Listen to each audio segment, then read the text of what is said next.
Assalamualaikum warahmatullahi wabarakatuh. Selamat siang, sahabat mata, Rumah Sakit Khusus Mata Provinsi Sumatera Selatan dimanapun berada. Pada siang hari ini, seperti biasa, kita akan mengadakan bincang-bincang seputar mata dengan live streaming langsung di Instagram dan di Facebook Rumah Sakit Khusus Mata Provinsi Sumatera Selatan.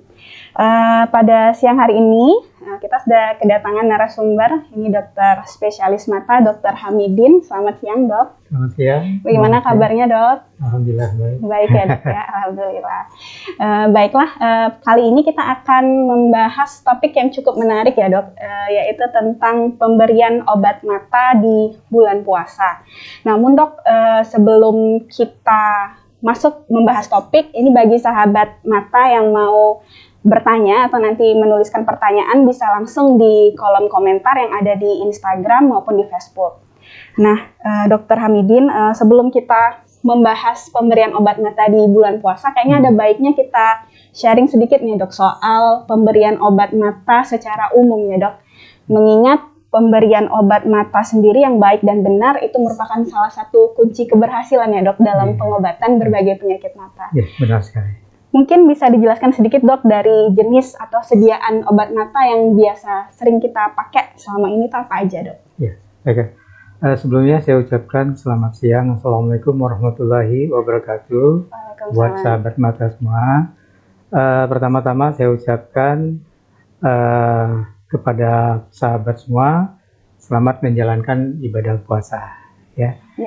Sebelumnya juga kami sangat berterima kasih atas kepercayaan masyarakat di Kota Palembang dan sekitarnya, bahwasanya selama bulan puasa ini pasien kita tetap tidak menurun ya. Iya, Dokter. Jadi mereka sangat percaya dengan kita dan alhamdulillah beberapa operasi katarak massal atau katarak mata itu masih tetap stabil ya dan berkurang. Iya, untuk itu kami juga mengucapkan kepada sahabat-sahabat sekalian dan masyarakat di Provinsi Sumatera Selatan dan wilayah kabupaten lainnya, kami sangat terima kasih dan kami terus akan berupaya untuk meningkatkan pelayanan kami untuk menjaga mutu dan ya, mungkin itu juga.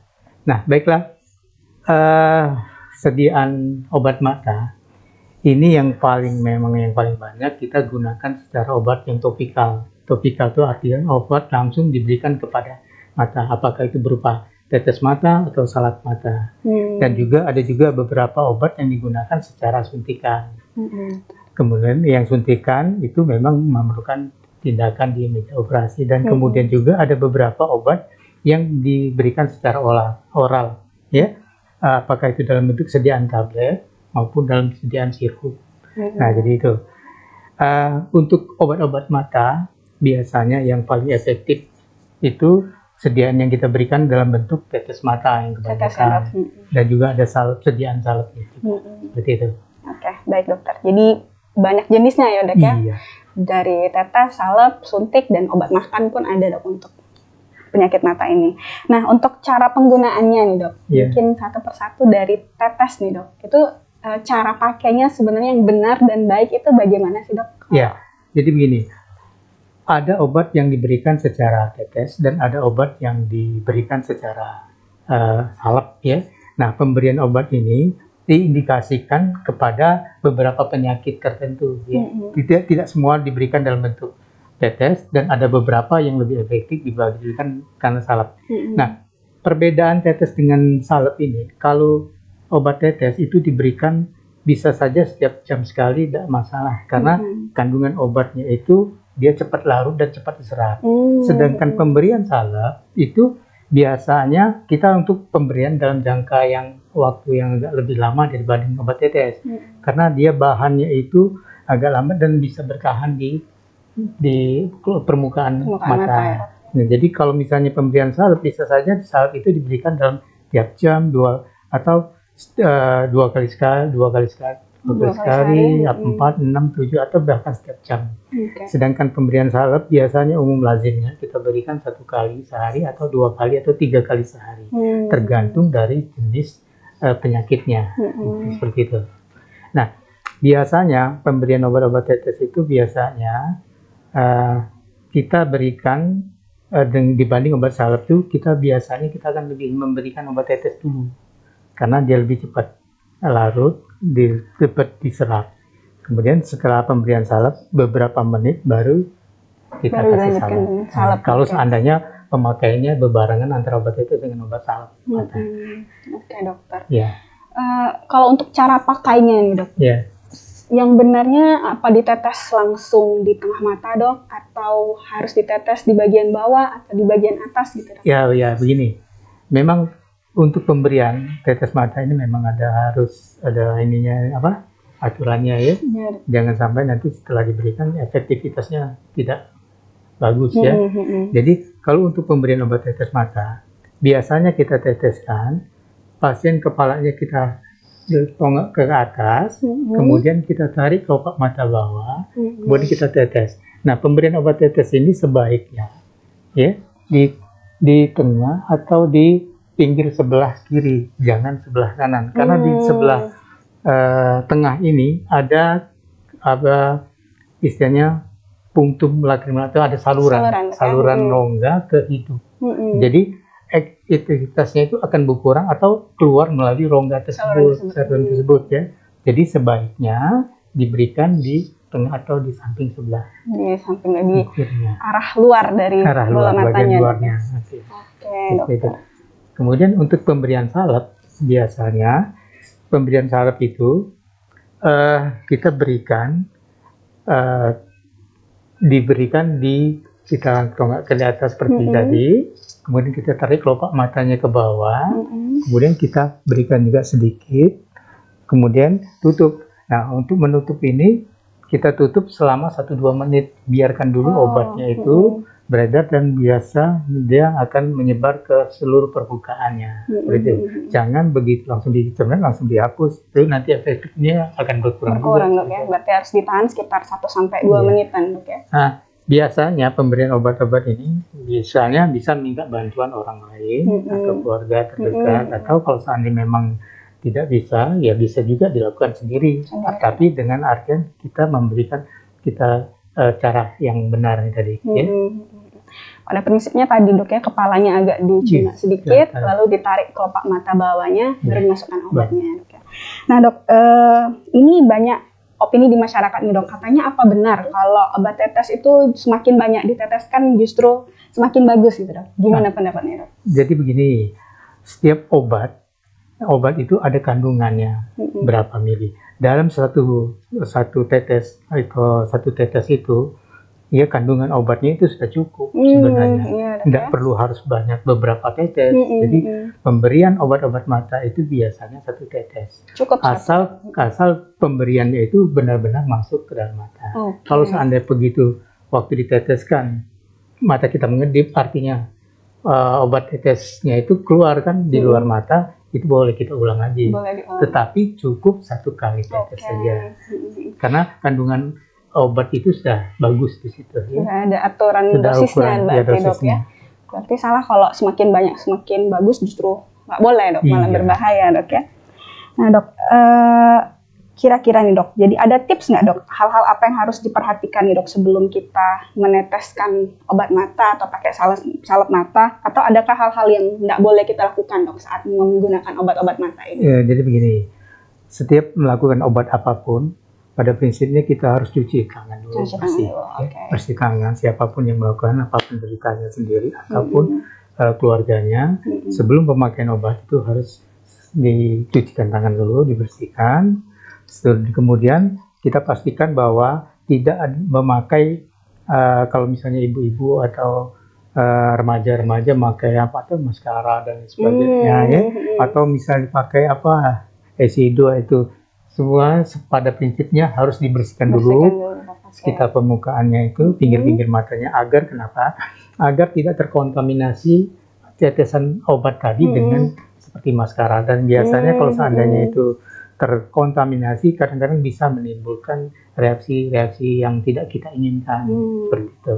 Nah, sebaiknya sebelum kita memberikan pengobatan, kita bersihkan dulu muka, sekitar mata, dan sebagainya kita bersihkan dari alat-alat make up. Kemudian kita cuci tangan, baru kita berikan tetes. Seperti itu. Oke dokter, jadi harus pastikan bersih dulu nih dok ya. Iya, bersih dulu. Oke. Dok, balik lagi nih cerita dokter tadi, kalau misalnya obat matanya lebih dari satu tadi dok ya, kalau ada tetes, ada salep, tadi kan kita dahulukan tetesnya, tetes mata dulu nih dok ya. Kalau misalnya ada 2 obat tetes misalnya dok, antara 1-2 itu yang mana yang harus didahulukan dok? Dan apakah jarak antara satu dan obat yang kedua itu harus wajib berapa menit atau boleh langsung gitu dok? Ya, begini, mengenai penyakit mata ini kan banyak sekali macam-macamnya ya, seperti ada glaukom. Kadang-kadang pemberian obat-obat glaukom itu kita misalnya memberikan obat tetes bisa ada 3 macam. Kemudian pemberian obat-obat misalnya apalagi kalau ada infeksi berat itu kadang-kadang pemberian obat tetes itu bisa sampai 4-5 macam. Nah, kalau misalnya obat-obat tetesnya ringan bisa satu macam obat atau dua macam. Nah, perlu diingat bahwa ada obat-obat tertentu, penyakit-penyakit tertentu itu memang fungsinya kita sesuaikan dengan penyakitnya. Kalau misalnya obat tekanan bola mata, kalau glaukom misalnya, itu kita dahulukan dulu obat-obat untuk penurun tekanan bola matanya. Nah, biasanya ada beberapa macam, nanti itu dokter akan menjelaskan. Nah, sebaiknya pemberian obat tetes antara satu yang kedua, itu sebaiknya kita kasih jeda waktu, supaya apa? Supaya obat yang kita teteskan itu terserap dan lebih efektif ya. Kemudian mengenai jaraknya itu berkisar antara 5 menit atau 10 menit. Seperti itu. Sedangkan untuk obat-obat tetes, obat salep, biasanya kita berikan dulu, kalau ada pemberian obat obat tetes dan 1 obat salep, biasanya kita dahulukan obat tetes, karena lebih cepat diserap, kemudian baru kita 5 menit berikutnya, baru kita beri dalam bentuk sekian salep tadi. Ya? Oke dokter, ya. Oke dok, tadi kan kalau obat mata ini tetes terutama dok ya, frekuensinya itu lebih sering biasanya pemberiannya, tapi tergantung kasus juga nih dok, kasus penyakit matanya. Kalau misalnya nih dok, terlupa misalnya harusnya diteteskan obat matanya tiap 4 jam sekali misalnya dok, terlupa ketiduran misalnya dok, nah itu gimana dok? Apa harus didobel ataukah langsung pada saat bangun atau gimana dok? Ya, jadi ada beberapa jenis obat itu ya tergantung dari penyakitnya, ada pemberian yang frekuensinya ada yang lebih lama, ada yang lebih cepat. Kalau seandainya memang lupa, yang namanya lupa ya enggak usah didobolkan dosisnya ya, tetap aja ikutin aturannya. Misalnya ada pemberian obat yang 6 kali sehari, kita lupa pada waktu itu ketiduran ke siang, enggak masalah, jadi ya kita lanjutkan ini ke sore hari gitu. Dan kemudian ada beberapa obat tetes yang misalnya diberikan per jam, tiap jam itu tidak mungkin kita selama 24 jam harus terjaga ya. Betul. Ya misalnya kalau malam ya udah pada saat tidur ya itu tidak usah diberikan obat tetes. Artinya walaupun dia frekuensinya tiap jam, kalau dalam kondisi tidur ya gitu usahanya, nanti malah timbul ini lagi nggak bisa tidur, harus mikirin obat tetesnya itu ya. Jadi kalau tidur ya cukup tinggalkan ya dok ya, tidur saat bangun baru pasang. Atau lupa ya udah. Baik dok. Sekarang untuk penyimpanannya nih dok, yang bagusnya obat tetes dengan obat salep itu di mana sih dok disimpannya? Apakah harus di lemari es mungkin atau cukup tempat yang teduh saja dok? Ya jadi gini, di dalam setiap obat itu biasanya ada petunjuk. Petunjuk diberikan tempat penyimpanan. Nah, pada umumnya biasanya tempat-tempat yang sejuk atau tempat-tempat memang yang kadang-kadang beberapa obat memerlukan suhu yang lebih dingin. Ada beberapa macam obat. Ada yang obat yang biasa suhu kamar aja kan udah bisa. Asal jangan dia terpapar dengan sinar matahari. Atau penempatan kita di atas misalnya kena sinar matahari atau alat-alat yang memang cepat panas dan sebagainya.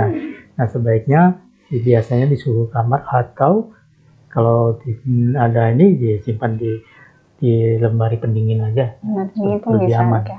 Intinya jangan kena paparan sinar matahari nanti kandungannya akan berubah. Betul. Ya dok. Kalau misalnya obatnya yang sudah terlanjur dibuka nih dok, itu biasanya bagusnya itu dok bertahan, kita boleh pakai itu sampai berapa lama itu dok? Ya. Jadi ada bermacam-macam dia itu jenis sediaan. Ada sediaan yang pakai botol kecil-kecil yang tipis-tipis. Nah, itu biasanya obat yang kecil-kecil itu tidak mengandung bahan pengawet. Nah, kalau itu sudah dipakai, biasanya 2 kali 24 jam itu sudah tidak boleh dipakai lagi. Jadi begitu kita buka, kita buka, sudah kita kasih tetes, kita tutup, simpan di tempat yang sejuk atau lemari es. Kemudian bisa kita gunakan lagi selama 2 kali 24 jam biasanya. Ada yang obat-obatan yang sampai cuma 1 kali 24 jam, jadi tergantung. Biasanya kalau 2 kali 24 jam masih bisa, masih kandungannya masih bagus. Asal kita benar-benar menaruh tempatnya yang benar, ya. Nah, kemudian ada lagi sediaan dalam bentuk botol. Nah, dalam bentuk sediaan botol itu isinya banyak dan itu dia memakai bahan pengawet. Nah, bahan pengawet. Jadi obat-obat yang seperti ini bisa bertahan biasanya kalau dari pabrik-pabrik tertentu, tergantung dari pabriknya juga biasanya. Biasanya efektivitasnya itu sampai selama 1 bulan. Sudah selama 1 bulan, biasanya sudah tidak boleh digunakan lagi, tidak aman lagi. Nah, kemudian kalau sediaan salep asal dia rapi, nah bagus sesuai dengan expirednya itu ada, ada expired berapa. Nah, jangan sampai melebihi expired seperti itu. Asalkan penyimpanannya bagus kita penyimpanannya.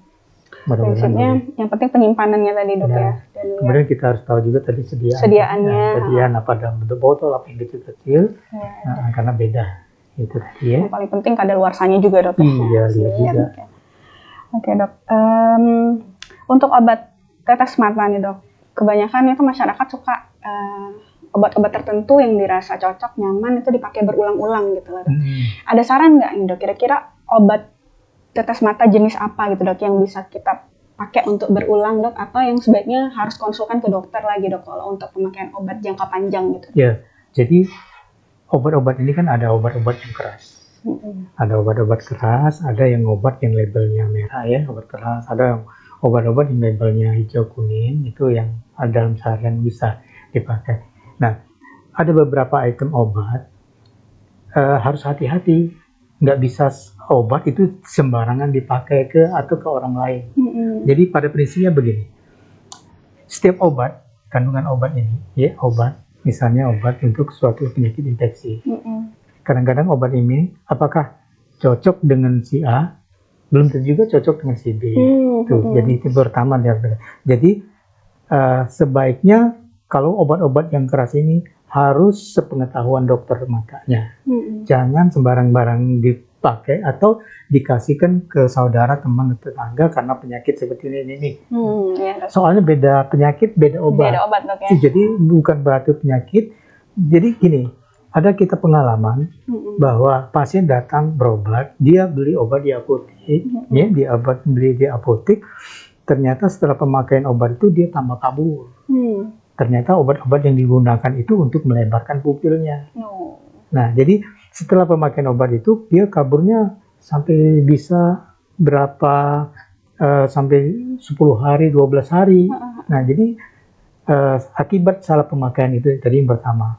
Yang kedua, ada beberapa obat-obat jenis infeksi yang ada kandungan corticosteroidnya itu, itu kalau pemakaian obat-obat misalnya pada luka-luka pada kornea, itu bukan malah lebih baik, malah lebih buruk dia. Dia akan terjadi penetrasi ke dalam lukanya itu yang menyebabkan infeksi bakteri kumannya cepat berkembang dan itu akan menimbulkan efek yang lebih buruk. Wah, justru berbahaya, Dok.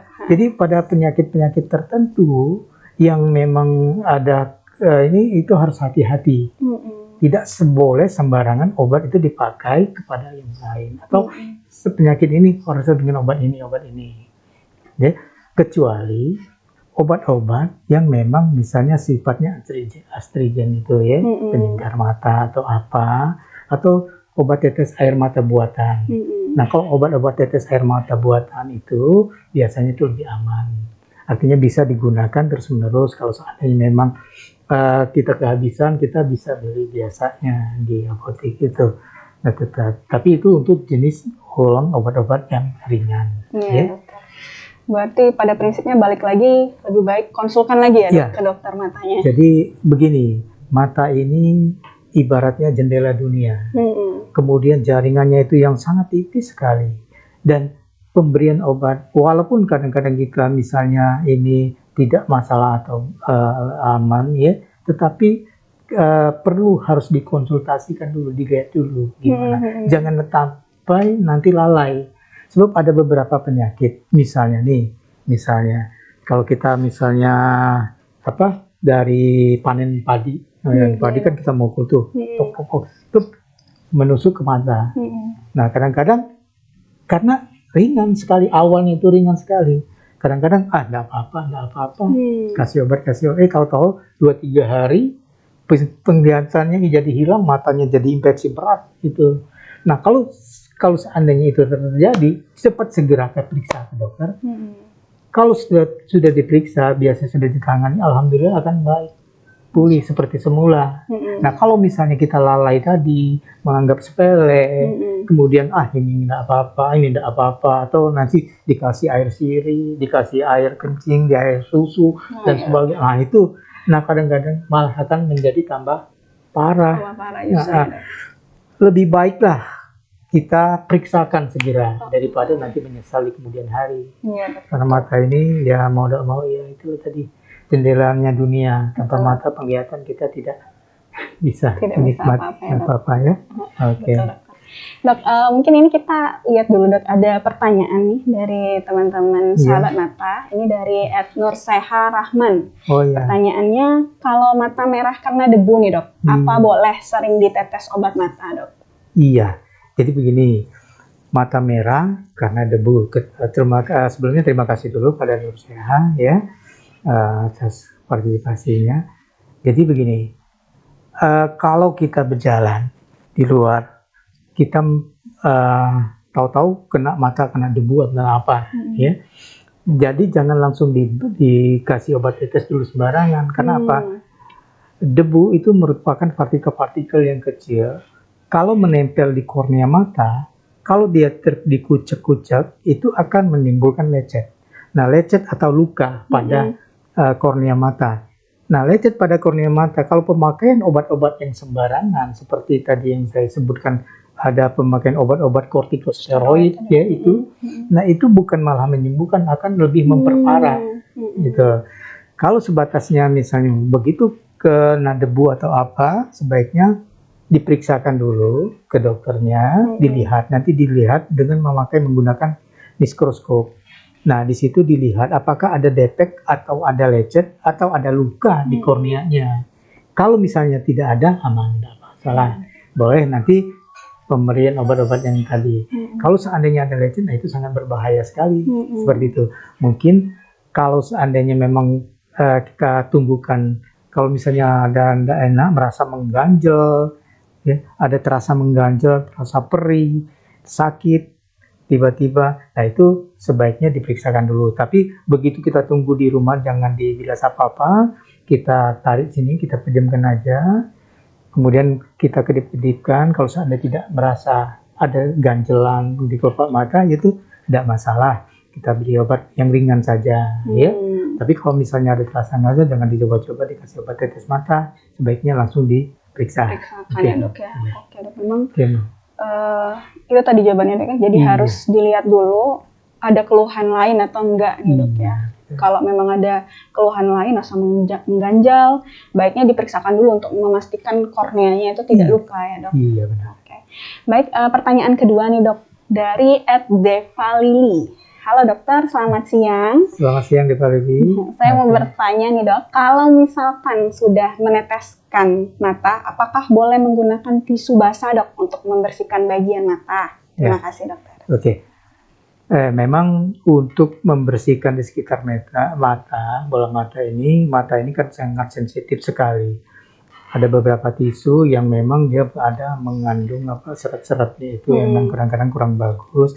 Tetapi kalau seandainya itu digunakan selagi tidak mengenai dalam mata, tidak masalah, atau di pinggir-pinggirnya saja, ya sebaiknya kalau memang mau lebih ininya lagi, pakai kasa steril yang dijual di apotek itu memang sudah disterilkan, itu biasanya lebih aman ya. Sebaiknya untuk membersihkan mata yang itu sebaiknya gunakan kasa steril. Kalau memang tidak ada tisu, ya kita tunggukan dia sampai mengalir, nanti baru di pinggirnya dibersihkan, langsung dibuang, tidak boleh dipakai kembali karena di dalam bola mata ini ada antibiotik, ada bakteri, ada virus dan lain sebagainya yang di sekitar situ. Kalau kita gunakan dan berulang kita kucek ke situ, dia akan masuk dan menimbulkan infeksi biasanya. Mungkin seperti itu. Jadi boleh, tapi di bagian luarnya Iya, saja ya, Dok, luar ya. saja, Dan satu tisu tuh untuk satu mata. Iya, sekali jangan diulang-ulang. Menambahkan ya, Dok, kalau misalnya tisu basah yang ada kandungan alkoholnya gitu, Dok, itu masih boleh atau gimana, Dok? Jadi gini, ini kan bola mata ini kan pH-nya netral. Kemudian alkohol itu biasanya menimbulkan zat-zat yang iritatif ya, yang bisa menimbulkan mata menjadi perih, rasa tidak enak. Kemudian itu obat-obat yang kandungan yang pH-nya tinggi atau basah itu sebaiknya tidak dianjurkan. Oke, dokter. Ya, kecuali kalau seandainya kita mau, kita ambil kapas, kapasnya itu kita rendam di air hangat, digulung, kemudian dikukus dulu. Setelah dikukus dengan air mendidih, kemudian dinginkan. Nah, cuci tangan sebelum menggunakan baru boleh digunakan. Itu artinya sudah steril ya, Dok. Iya, jadi lebih bagus lagi. Lebih aman. Lebih aman lagi. Oke. Ya. Oke, Dok, ini ya udah cukup banyak, Dok, pembahasan tentang obat tetes mata secara umum nih, Dok, ya. Jadi kita coba langsung masuk ke topik kita nih, Dok. Di bulan puasa ini, Dok, sebenarnya banyak nih pertanyaan di luar, Dok. Apakah obat tetes mata itu membatalkan puasa atau enggak nih, Dok? Ya, jadi begini. Ini saya kutip dari beberapa dari ini ya. Dikatakan bahwa kalau misalnya yang membatalkan puasa itu masuk melalui rongga ya, mulut, hidung dan lain sebagainya, kemudian telinga. Nah, kalau di mata nih dia memang kalau dari situ tidak ada khusus spesifik masuk ke dalam rongga, ke dalam dia akan diserap seperti itu. Nah, kalau obat mata itu sudah ada dari pendapat oleh ulama bahwa itu tidak membatalkan untuk tetes mata ataupun salep mata, ya. Tetapi kalau penggunaan obat-obat mata misalnya dalam bentuk oral, yaitu membatalkan. Ya, Dok, ya. Oke, Dok. Jadi insya Allah aman berarti, Dok, ya. Mau tetes, mau salep mata itu bisa dipakai, tidak membatalkan puasa. Kecuali obat yang dimakan jelas membatalkan ya, Dok, ya. Dok, ini ada lagi nih, Dok. Kondisi puasa ini kan tidak makan posisinya nih, Dok, ya, selama Ramadan ini. Apakah aman nggak, Dok, kalau misalnya pakai obat tetes, obat salep, ada pengaruhnya nggak, Dok? Ya, jadi gini,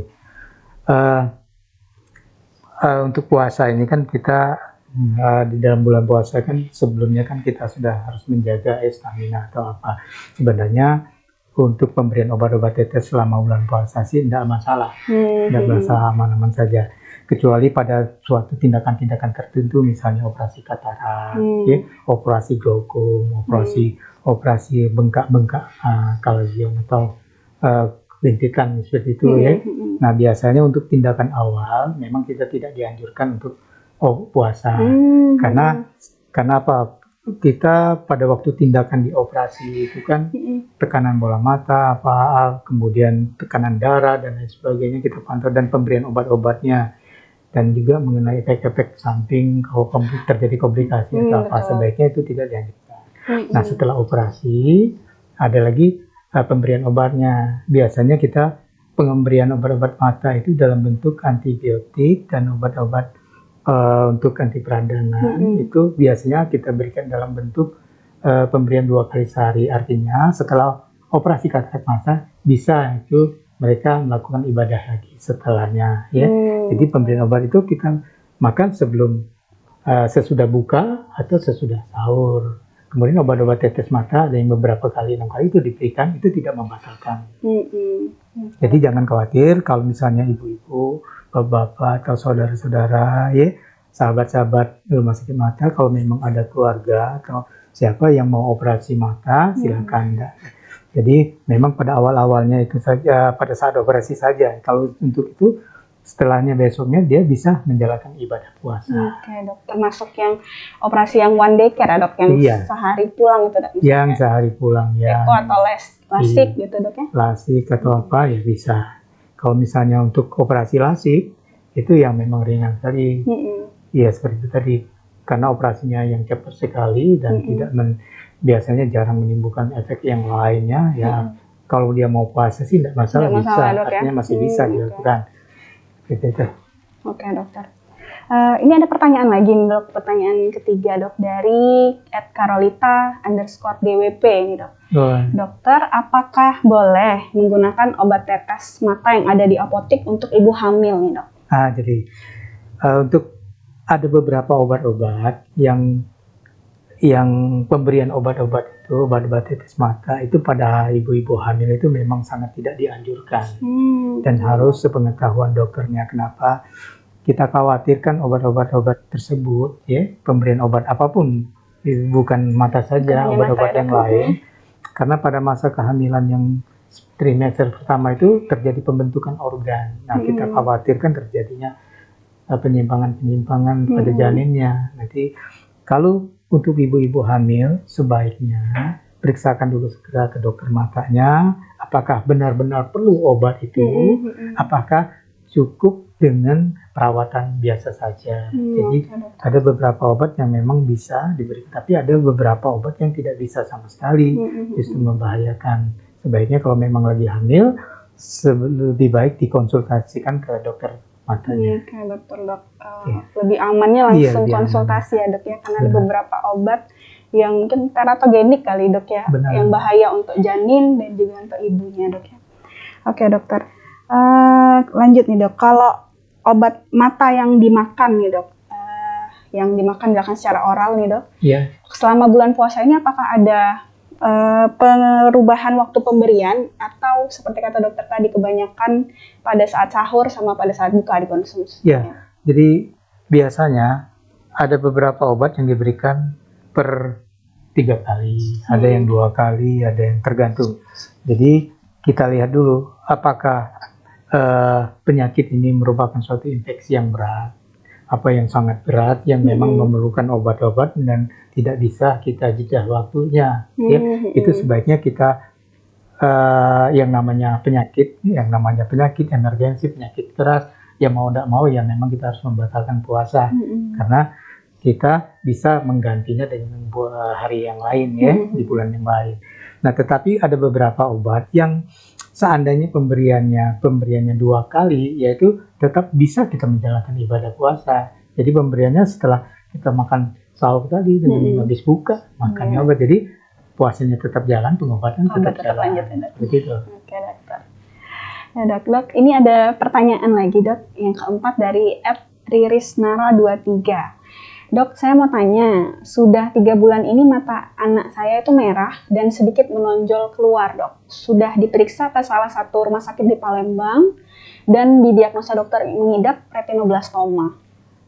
Nah dok, menurut dokter nih kayak gimana dok penanganan yang seharusnya saya dan untuk anak saya lakukan ini dok? Ya, jadi yang penyakit retinoblastoma itu yaitu penyakit memang dari bawaan dari bayi, ya. Kemudian itu memang penyakitnya, infeksinya berat. Memang matanya itu kayak seperti mata sapi, dia menonjol keluar seperti itu. Nah, itu memang harus memerlukan penanganan yang khusus. Jadi yang terutama yang harus dijaga bahwa memang dia itu tekanan bola matanya itu sering tinggi, menyebabkan tinggi karena bola matanya itu menonjol ke depan. Akibatnya ada saluran air mata yang keluar itu terhambat, sehingga menumpuk di dalam. Itu tinggi, memang sulit. Ada beberapa penanganannya. Nah, sebaiknya untuk penyakit ini memang kita ada dokter mata yang spesialis untuk oftalmologi pediatrik, pediatrik oftalmologi. Nah, itu akan nanti ditangani. Kita dilihat seberapa ini, apakah memerlukan suatu tindakan atau tidak, atau cukup kita menjaga maintenance-nya. Setelah itu memang apakah harus operasi seperti itu. karena itu memerlukan suatu perlakuan yang khusus. Oke, dokter. Iya. Jadi baiknya Sebaiknya untuk tadi dengan Ibu Bu Riris. Riris, sebaiknya itu kita di sini di Rumah Sakit Mata ada dokter khusus pediatrik oftalmologi, jadi yang menangani itu ada. Baiknya kita periksa dulu seperti itu, Bu, ya. Iya, dok. Mungkin seperti itu, Ibu. Periksakan lebih lanjut lagi, lebih Iya. lengkap lagi, dok, ya, untuk rencana tindakan selanjutnya perlu atau tidaknya, dok. Benar. Oke. Kita lihat dulu, dok, apakah ada pertanyaan lagi dari Instagram ataupun dari Facebook. Oke, sudah tidak ada lagi nih, dok, ya. Nggak terasa nih, dok, sudah cukup banyak nih, dok, yang kita bahas seputar obat-obat mata, terutama selama bulan puasa ini, dok. Iya. Oh, ada satu lagi, dok. Coba lihat, dok. Jadi untuk masyarakat bahwa selama bulan puasa ini untuk pelayanan rumah sakit khusus mata yang biasanya kita buka pukul 7, biasanya untuk pelayanan kita mundurkan menjadi jam 8, Jam 8 ya, dok. sedikit dan tanpa mengurangi pelayanan Untuk kita terhadap pelayanan. masyarakat dan biasanya tutup lebih awal. Jadi kepada sahabat-sahabat mata, kalau misalnya memang memerlukan pengobat yang monggo kita silakan ya. Iya, dok. Datang, layanan kita buka jam 8. Betul sekali. Kita sangat berterima kasih atas kepercayaan dari sahabat-sahabat mata sekalian ini. Karena kunjungan kita ini ya makin ramai saja. Makin ramai ya, dok, ya. Makin banyak di Iya. bulan puasa nih, dok. Dok, sorry, dok, ada lanjutan, dok, ternyata pertanyaan tadi, dok, dari Iya. Mbak Riris Nara tadi, dok. Ternyata anaknya itu setelah dilakukan pemeriksaan di satu rumah sakit, dok, yang retinoblastoma tadi, disarankan untuk tindakan operasi pengambilan bola mata, dok. Iya. Nah, apakah tidak ada jalan lain nih, dok, seperti kemo atau pemberian obat terlebih dahulu? Mohon dijawab, dokter. Ya. Jadi biasanya first of choice dari pilihan utamanya biasanya kita lakukan tindakan pengambilan bola mata. Kenapa? Mengingat efek samping dari penyakit tersebut. Iya, dok. Jadi penyakit itu menyebabkan tekanan bola matanya meninggi, bola penumpukan cairan, tekanan bola meninggi yang menonjol ke depan. Nah, ini akan menekan saraf optiknya, sarafnya. Nah, saraf Makanya. ini yang tertekan ini yang dapat menyebabkan nyeri sekali. Dia nggak enak. Ke depan dia ketekan, makin lama makin cembung, makin lama makin menonjol. Kemudian pembuluh darahnya karena sering ditekan akan melebar dan sebagainya.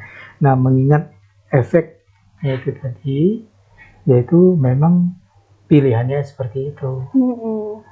Kalau seandainya kan ada beberapa yang retinoblastoma itu ada yang beberapa yang grade-nya yang memang agak lebih ringan, biasanya kita maintenance dengan obat-obatan. Tapi selagi kalau memang sudah rasa itu ya mau tidak ada pilihan lain. Kita ambil yang terbaiknya biasanya. Jadi dokter memutuskan sesuatu itu untuk kedepannya. Oke, dok. Jadi yang lebih baik. Iya, dok. Itu tadi pertimbangannya, dok, ya. Iya. Karena ada derajat keparahannya masing-masing, dok. Nanti mungkin untuk Mbak Riri bisa berkonsultasi lagi mungkin untuk lebih meyakinkan dan lebih untuk melakukan tindakan selanjutnya gitu. Nah, dok, kira rasa cukup nih, dok, ya, sudah tidak ada lagi pertanyaan baik di Instagram maupun di Facebook.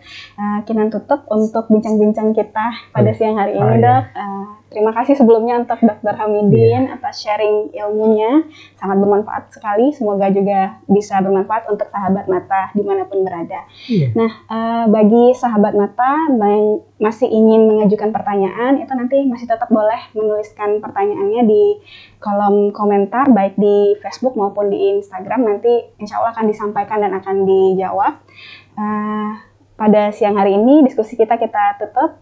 Mohon maaf atas segala kesalahan. Wabillahi taufiq wal hidayah. Wassalamualaikum warahmatullahi wabarakatuh. Ya, sebelumnya juga saya ucapkan terima kasih pada sahabat-sahabat mata sekalian dan juga pada masyarakat Sumatera Selatan dan wilayah sekitarnya ini atas kepercayaan kepada rumah sakit kami, dan kami akan selalu berusaha untuk lebih meningkatkan lagi mutu pelayanan kita. Dan apabila misalnya ada sesuatu hal yang kurang berkenan, tolong sampaikan kepada kami.